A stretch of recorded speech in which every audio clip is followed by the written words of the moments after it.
Bonjour, bienvenue dans le podcast Objectif Durable produit par Capgemini, le podcast qui tend le micro à celles et ceux qui portent la voix du changement dans leur entreprise.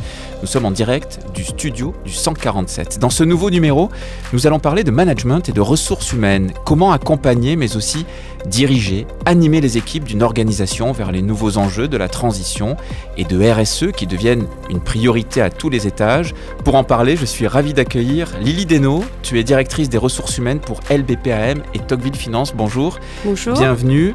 Et à tes côtés, à nos côtés, Aude Rouillet. Tu es DRH, RSE et culture chez Mirova. Bonjour. Bonjour. Bienvenue pour participer à ce podcast et puis pour partager toutes ces bonnes pratiques, toutes ces inspirations que vous portez au quotidien. Mais on va d'abord cerner qui vous êtes et ce que vous faites et là où vous le faites.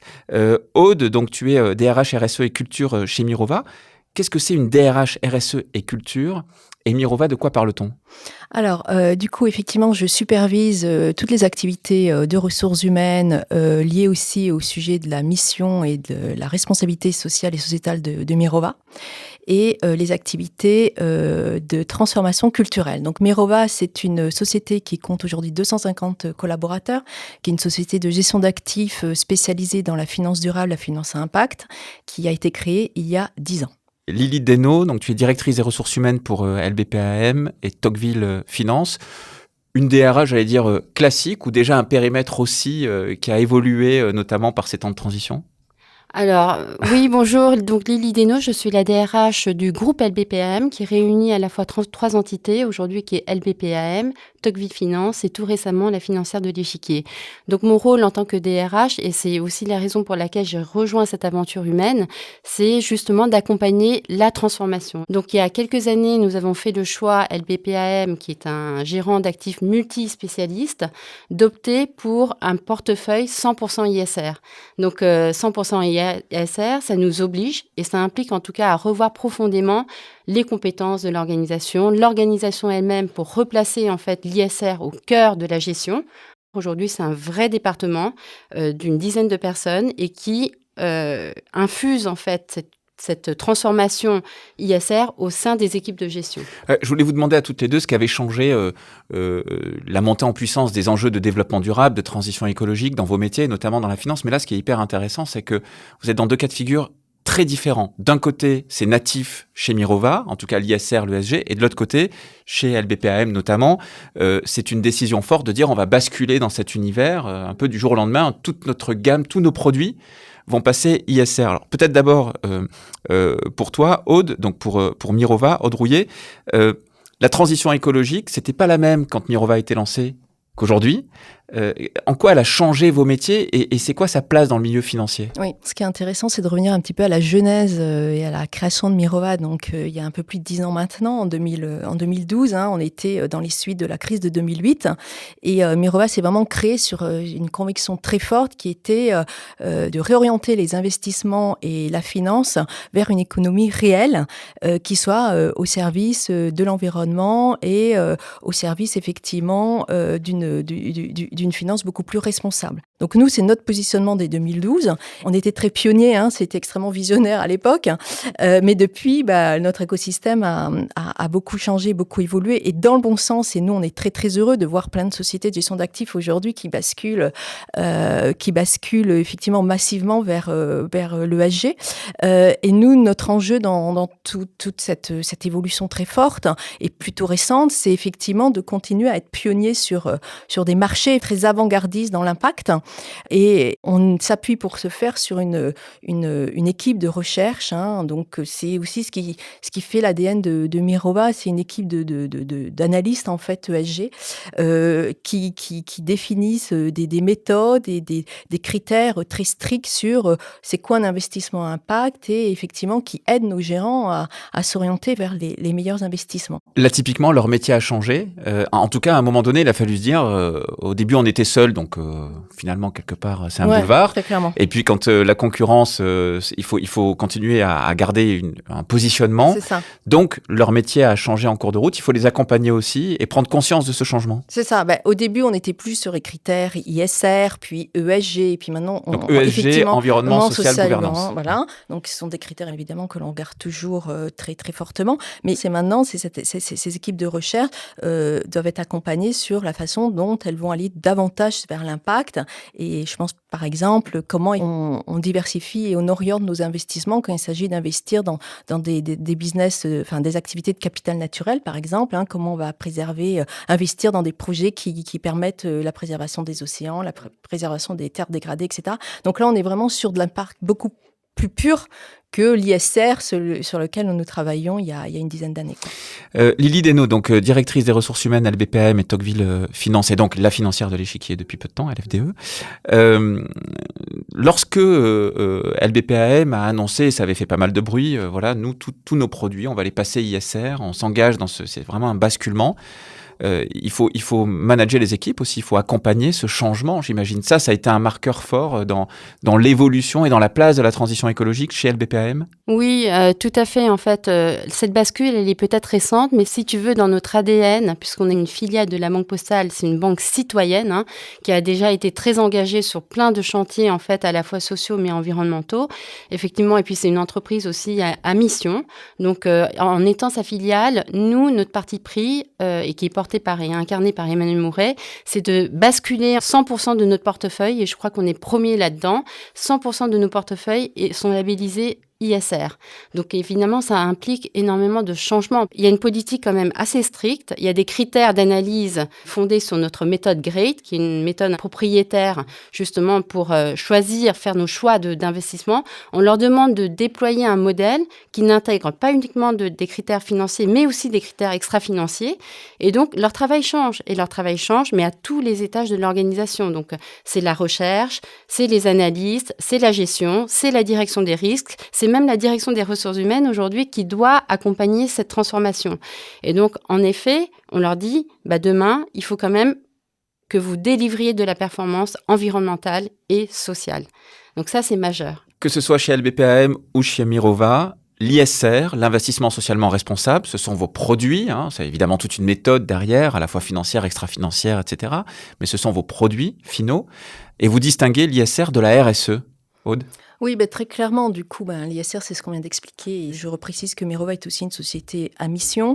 Et le sujet de la RSE est encapsulé dans notre 5e objectif statutaire lié à notre raison d'être. Et la RSE, on le traduit dans notre mission en disant nous appliquer en interne ce que l'on promeut et ce que l'on défend auprès de nos clients et parties prenantes. Par exemple, quelles sont des pratiques très concrètes chez vous qu'on ne retrouverait pas chez Mirova, qu'on ne retrouverait pas ailleurs parce que vous avez ce 5e pilier? Ouais, alors par exemple, nous, chez Mirova, typiquement, on a un fonds qui regarde le critère de la diversité et de la parité homme-femme, en fait, dans les valeurs dans lesquelles on investit. Et donc, très clairement, nous, dans notre sujet chez Mirova, nous sommes très, très orientés sur ces sujets de diversité et d'inclusion, sur lesquels nous travaillons beaucoup. On a créé un comité avec des représentants de nos différentes localisations géographiques, donc un comité diversité-inclusion qui nous a permis de définir une politique vraiment très, très exigeante sur ces sujets-là, avec différents piliers, différents KPIs, un pilier autour de la parité homme-femme, un pilier autour de l'intégration des personnes en situation de handicap, un sujet plus autour de tout ce qui est inclusion intergénérationnelle, l'inclusion aussi en termes d'orientation sexuelle, et puis tout ce qui est aussi intégration en termes de critères socio-culturels. Voilà. Donc, ce sont des sujets que nous adressons. Donc les salaires, par exemple, chez vous, les femmes, les hommes, ils sont bien alignés. On est extrêmement, effectivement, vigilants sur tous ces points-là. Et nous avons ce comité qui est un peu notre tour de contrôle interne, qui nous permet effectivement de nous challenger sur toutes ces dimensions. Des preuves par l'exemple aussi, la RSE et donc toute cette politique en interne, elle est le reflet aussi de vos engagements externes. On retrouve la même chose chez LBPM, Lily ? Oui, je pense que ce que dit Aude là est très puissant et je pense que c'est un vecteur extrêmement fiable. C'est-à-dire que la cohérence des messages entre ce que vous dites à l'externe et ce que vous faites en interne est scrutée Il faut faire par attention. nos salariés. Donc il faut faire attention et nous, c'est un indicateur qu'on suit de près. Vous voyez, quand on fait un sondage, un baromètre d'engagement de nos people, en effet, ça porte sur différents critères. Ils sont plus ou moins contents dans différents départements. Mais il y a quelque chose dont nous sommes assez fiers, c'est justement la fierté. Et là, quel que soit le métier, il y a une expression de fierté sur notre engagement ISR. Mais je pense que l'enjeu majeur aujourd'hui dans cette transition, c'est que les gens comprennent. Parce qu'on n'a pas envie de se dire qu'on est dans une organisation où il y a des contraintes qui s'imposent de l'extérieur. On a envie d'être volontariste. Et être volontariste, c'est permettre aux people de comprendre pourquoi est-ce que la société, telle que LBPAM, s'engage dans la transition. Et pour qu'ils la comprennent, il faut créer de la dissonance cognitive. Et nous, par exemple, très concrètement, on a pris l'engagement vis-à-vis de nos salariés sur l'axe formation. Une fois tous les 2 ans, tous nos salariés sont obligés de suivre un parcours ISR/RSE. Par exemple, sur le climat. Pour que les gens puissent agir, il faut qu'ils se disent pourquoi moi, à mon échelle, j'ai besoin d'agir. Et donc, quand ils sortent d'une fresque du climat qui est à la fois qui leur permet de prendre conscience de ce qui se passe, et ben à la fois leur conclusion à eux, c'est de dire il faut que j'agisse. Il y a urgence à ce que moi, d'un point de vue personnel, il faut que j'agisse au bénéfice de la société. Voilà, donc ça, c'est un des piliers où 100% de nos collaborateurs se forment à la fresque du climat. Et là, par exemple, on est en train de construire un autre parcours qui est sur la biodiversité. Et c'est un travail en continu, c'est pas juste une action one-shot, un peu coup de poing. Par exemple, sur la fresque du climat, après, on a fait un partenariat avec Greenly qui permet de mesurer l'empreinte carbone de chaque salarié et de la société dans sa globalité. Donc ces actions-là, elles doivent être continues et elles doivent s'inscrire dans la durée. Qu'est-ce que c'est la communauté des champions de l'ISR ? Alors, la communauté des champions de l'ISR, nous l'avons mis en œuvre avec le patron de la gestion parce qu'on est arrivé sur le constat que cette longueur d'avance, en fait, qu'on a sur l'ISR, il ne faut pas qu'on la perde. Mais c'est surtout ce temps d'avance, c'est être en veille réglementaire, c'est quoi la prospective métier sur la métier de gestion, quelles sont les contraintes qui s'imposent à nous, tout ça. Et donc, on a besoin d'avoir un pool de représentants, de chantres de l'ISR, dont la mission va être un peu comme des influenceurs en interne, c'est-à-dire éduquer, apporter, être pédagogue, accompagner. C'est comme un sachet de thé qui doit s'infuser. Vous voyez, s'infuser pour que culturellement, les gens se mettent en marche. Aude Rouillet, chez Mirova, vous avez mis en place notamment des ateliers qui marchent bien ? Oui, alors du coup, c'est un petit peu en écho à ce que décrit Lily, mais nous, alors donc nous, c'est un petit peu différent parce que c'est vrai que chez Mirova, on n'a pas ces enjeux de transformation de personnes qui sont pas déjà impliquées ou on est tellement, enfin, on est natif. C'est le point de départ. Voilà, on est natif, donc ça veut dire que tous les personnes que l'on recrute chez Mirova sont déjà très très sensibilisées à tous ces sujets. Nous, notre enjeu, c'est quand même de leur proposer une espèce de dénominateur commun, un acumen commun. Donc quand ils rejoignent Mirova, ils passent tous systématiquement par une formation sur les sujets de finance durable, finance à impact, avec une dimension à la fois globale, générique, mais une dimension aussi de qu'est-ce que ça veut dire chez Mirova de faire de la finance durable, finance à impact. Donc ça, tout le monde y passe systématiquement, où qu'il soit dans le monde. Et ensuite, on organise tous les ans ce qu'on appelle la quinzaine de la mission, puisqu'on est société à mission. Et donc, dans la quinzaine de la mission, on a un certain nombre d'actions qui sont destinées effectivement à évangéliser nos collaborateurs sur tous ces sujets-là et surtout à maintenir leur connaissance et à faire en sorte qu'ils continuent à être pionniers sur ces thèmes de la finance à impact, la finance durable. On fait aussi appel à des animateurs de fresques diverses. Au-delà de la fresque du climat, on propose type des fresques biodiversité, fresques du sexisme. Enfin, maintenant, il y a toute une déclinaison de fresques qui existent sur le marché qui sont extrêmement bien faites, mais qui permettent effectivement à nos équipes de débattre et de prendre conscience de tous ces sujets-là. Et puis, on organise, et ce qu'on a organisé récemment dans notre dernière quinzaine de la mission, c'est les ateliers d'automne, donc qui sont des ateliers qui permettent aux collaborateurs de calculer leur propre impact carbone, leur propre empreinte carbone, avec des objectifs pour être au moins 2 degrés mesurer à terme avec des objectifs très précis sur la façon dont ils doivent travailler dans leur quotidien, leur vie quotidienne pour réduire leur empreinte carbone. Et ça, les ateliers d'automne sont des ateliers qui impliquent une prise de conscience extrêmement forte des collaborateurs dans leur vie quotidienne et leur vie professionnelle aussi. Question pour vous deux. Quand on veut engager la force de travail, les équipes dans ces dynamiques de transition, comment on sait quand on y arrive ou quand on est dans l'impasse? C'est quoi, selon vous, les indicateurs qui permettent de dire là, on est en train de gagner, cette transition marche et les équipes sont en transition elles-mêmes et accompagnent cela, ou on est en échec? Comment vous mesurez les succès, Lily, pour LBPAM? On le mesure aussi à la qualité des échanges qu'on a dans notre comité de finances durables. Vous voyez, entre les gérants, la direction des risques, la RH, le département de la RSE, quand on a des dialogues autour de la RSE, vous sentez autour justement de l'investissement à impact, parce que c'est quand même une nouvelle contrainte et une nouvelle opportunité pour nos gérants, on a mis des objectifs extra-financiers dont le poids dans les objectifs est de plus en plus prépondérant. Voilà, donc on avait des objectifs, des KPI collectifs, RSE, sur la formation, sur l'engagement, etc. Mais aujourd'hui, on va plus loin. On a des objectifs extra-financiers par métier et qui sont déclinés par métier. Et ça, on a demandé à chaque métier de travailler. C'est quoi finalement vos enjeux dans cette transition à l'échelle de votre métier? Donc moi, par exemple, sur la RH, j'ai la parité. La parité, l'égalité des hommes-femmes, donc ça, c'est salaires, factuel, etc. on peut regarder. C'est très factuel. Et je vais regarder ce critère qui est propre à la RH.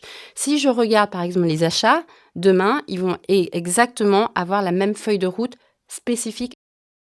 Donc, chaque métier... Des nouveaux cahiers des charges partout. Tout le monde se met en ordre de marche. Et c'est pas uniquement... et c'est aussi une manière de dire, nous, à notre échelle, il faut qu'on agisse dans notre métier. Et donc, moi, mes enjeux RH et les enjeux des achats, les enjeux de la gestion n'est pas du tout identique. Donc, chacun doit décliner ce KPI à son échelle. Et donc, notre objectif d'ici là 3 ans, c'est de se dire que ces KPI représentent 30% des objectifs. Aude Rouillé, pour Mirova, comment tu sais si c'est gagné ou on n'y est toujours pas? Alors, moi, j'utilise un outil en fait, de mesure tous les ans qui s'appelle le Well Impact Index, une enquête qu'on réalise auprès de nos collaborateurs annuellement, qui est une enquête qui est... la plateforme s'appelle Choose My Company, donc c'est une plateforme externe, mais ça nous permet effectivement de mesurer justement l'alignement entre la perception qu'ont nos équipes de la façon dont Mirova adresse les sujets des RSE en interne et effectivement la façon dont on les adresse réellement. Donc ça permet de mesurer s'il y a des écarts ou pas et de nous réaligner là où on a l'impression qu'effectivement il y a des décalages. Donc c'est vrai que on a la chance d'avoir visiblement un bon alignement, c'est-à-dire une bonne adhésion des collaborateurs à nos politiques RSE et un bon niveau de satisfaction par rapport aux initiatives que l'on prend. Mais ça nous permet d'ajuster si nécessaire par des actions spécifiques. Qu'on soit dans une petite ou une grosse boîte, on a toujours ce même souci, c'est d'embarquer les équipes. Il faut que la mayonnaise, elle monte, il faut que les gens aient envie, il faut donner du sens. C'est quoi votre technique, justement, ça se décrète pas, une transformation que tu évoquais, par exemple, Lily, chez LBPAM, on peut l'annoncer, mais enfin, après, il faut mettre en œuvre cette transformation. C'est quoi votre technique? Quelles sont vos techniques pour embarquer les collaboratrices et les collaborateurs dans ce mouvement? Alors, je ne sais pas si on peut parler de technique, parce que moi, j'aimerais bien, en tout cas, avoir une baguette magique et dire, voilà, j'ai la bonne recette magique pour accompagner nos collaborateurs. Déjà, c'est un processus qui est long, donc moi, je crois beaucoup à la politique des petits pas. Et je parlais de dissonance cognitive pour que les gens s'engagent. Je pense qu'il faut avoir une politique volontariste. Et donc, pour que ça marche, en tout cas, moi, je pense que les collaborateurs ont besoin d'être inspirés. Ils ont besoin d'être inspirés par le haut. Ils ont besoin de regarder ce que fait, en fait, la hiérarchie qui incarne justement l'ambition ISR. Et nous, on a une patronne qui s'appelle Emmanuelle Mouret. Je pense qu'elle est extrêmement cohérente dans sa manière d'être, dans sa vision et ce qu'elle veut insuffler à l'entreprise. Donc, l'incarnation, c'est très important. L'incarnation, pour moi, il est capital parce que c'est comme avec vos salariés. Il ne suffit pas de dire et de décréter on va passer 100% ISR, il faut se mettre en marche. Ils ont besoin d'être inspirer. Et ils ont besoin aussi qu'on crée un environnement pour eux qui reflète ce qu'on dit. Vous voyez, on a parlé d'action, de formation pour les amener à cette prise de conscience et de les équiper pour pouvoir bien faire leur travail. Mais je pense qu'il faut créer aussi un environnement. Et là, cet environnement doit ressembler aux investissements finalement sur lesquels nous sommes engagés. Et donc, dans cet environnement de proximité, on a mis en place aussi, par exemple, la mobilité douce. À hauteur de son plafond, c'est-à-dire qu'on permet aux collaborateurs jusqu'à un forfait annuel de 500 € de louer en fait des vélos électriques, de louer, de favoriser en fait l'accès à des mobilités durables. Donc ça, c'est des programmes, c'est bête, mais voilà, c'est quand même un engagement. C'est la cohérence. C'est la cohérence. Après, on a aussi des travaux et des interventions, par exemple, sur l'informatique. On sait aussi que c'est très consommateur. Donc, on a eu une session, par exemple, de formation sur les éco-gestes informatiques, le stockage de nos données. Après, on met effectivement tous les moyens généraux en ordre de marche pour que notre bâtiment soit vraiment le reflet de ce qu'on veut être. Tout ça, on est obligé de créer un écosystème qui soit cohérent de travail. Voilà. L'incarnation et la cohérence, si je devais retenir, je crois, deux mots par rapport à ce que tu viens de dire, Lily. Merci beaucoup. Aude Rouillet, donc pour Mirova. Ouais. Non, mais je peux rebondir en fait sur ce que dit Lily. Bon, clairement, on en parlera peut-être après, mais l'incarnation par la direction générale et par notre management committee. Mais clairement, par exemple, j'ai une anecdote à partager qui est assez drôle par rapport aux engagements que nous pouvons prendre en tant qu'entreprise et la façon dont la direction aussi se l'applique. On a mis en place très très récemment une nouvelle politique voyage très exigeante, c'est-à-dire qui privilégie absolument le train dans tous les déplacements de moins de 6 heures. Et ce matin, j'ai reçu un petit message d'un des membres de notre comité de direction, d'un de mes collègues, qui m'a envoyé une photo en me disant regarde, je rentre de Milan à Paris en train et je suis très heureux de te partager la photo du lac Majeur qu'il contournait en train, en disant et en plus j'émets beaucoup moins de CO2. Donc voilà, bon, ça c'est très concret, c'est-à-dire qu'effectivement, l'engagement de la direction par rapport à des actions qui sont très concrètes et qui sont surtout très visibles aussi pour les équipes, les collaborateurs et très exemplaires. Je partage une autre anecdote exactement dans cet esprit-là. On a fait une soirée qui s'est terminée assez tard, vers 1h du matin, avec les membres du COMEX, un peu élargie. Et en fait, 50%, tous les Parisiens quasiment étaient en vélo. À 1h du matin, on était avec nos casques, nos gilets jaunes sous la pluie. Donc, vous voyez, ça, c'est anecdotique, mais c'est le reflet aussi de cette vraie transformation. Voilà, après, il y a des gens qui habitent en banlieue, c'est plus difficile de leur dire à 1h du matin, rentrez en vélo. Mais vous voyez, la pratique du taxi, elle est de moins en moins vraie chez nous. Les déplacements, c'est exactement ce que Aude nous dit. C'est-à-dire que nous, on a un patron de gestion qui est allé en Italie exactement de la même manière, qui nous dit moi, je préfère prendre le train parce que dans le train, je peux même travailler.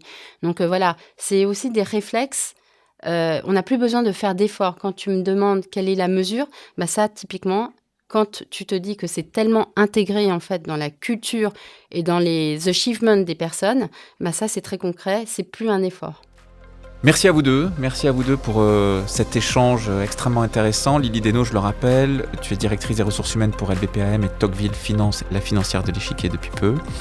Et Aude Rouillet, DRH RSE et culture chez Mirova. Si vous appréciez l'émission, pensez à vous abonner, à laisser des étoiles bien sûr sur vos plateformes de streaming préférées, à partager aussi cet épisode avec votre entourage. À très bientôt pour un nouveau numéro d'Objectifs Durables, le podcast de Capgemini qui part à la rencontre de celles et ceux qui agissent en faveur d'un avenir plus durable.